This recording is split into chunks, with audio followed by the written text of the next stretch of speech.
CBI এর স্ক্যানারে এবার পৌরসভার প্রায় 1800 জনের চাকরি। হ্যাঁ, সম্প্রতি পুরনিয়োগ দুর্নীতি মামলায় প্রথম চার্জশিট জমা করেছিল সিবিআই। তার আগে আপনাদেরকে জানিয়ে রাখি যে আপনারা যদি এই ধরনের ভিডিও দেখতে আগ্রহ বোধ করে থাকেন তাহলে এই মুহূর্তে সাবস্ক্রাইব করে দিন আমার এই চ্যানেলটিকে এবং সাবস্ক্রাইব বাটনের পাশে থাকা বেল আইকনটিকেও ক্লিক করে দিন, যাতে আমার সকল ভিডিওর আপডেট সবার আগে পৌঁছে যায় আপনার কাছে। সূত্র মারফত যে খবরগুলি উঠে আসছে তা হলো সিবিআই এর এই দাখিল করা চার্জশিটে নাম রয়েছে অয়ন শীল এবং দক্ষিণ দমদম পৌরসভার প্রাক্তন চেয়ারম্যান পাঁচু গোপাল রায়ের।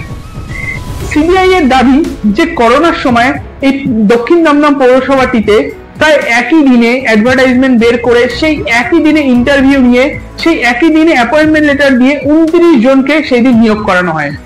সিবিআই এর বক্তব্য এই সবকিছু কাজ হয়েছিল মাত্র একদিনে, এবং এই বিষয়ে যখন তারা প্রাক্তন চেয়ারম্যান পাঁচু গোপাল রায়ের সঙ্গে কথা বলেন এবং তাকে জিজ্ঞাসাবাদ করেন তখন পাঁচু গোপাল রায় তেমন কিছু সদুত্তর দিতে পারেনি এবং পাঁচু গোপাল রায় এও জানান যে তিনি কাগজপত্র না দেখে নাকি কিছুই সেভাবে বলতে পারবেন না।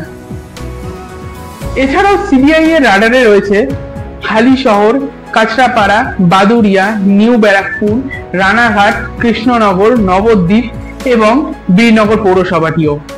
সিবিআই এর মন্তব্য যে এই সকল পৌরসভাগুলিতে নিয়োগ হয়েছিল অয়নশীলের সংস্থার মাধ্যমে এবং এই নিয়োগ প্রক্রিয়া ছিল সম্পূর্ণভাবে বেআইনি।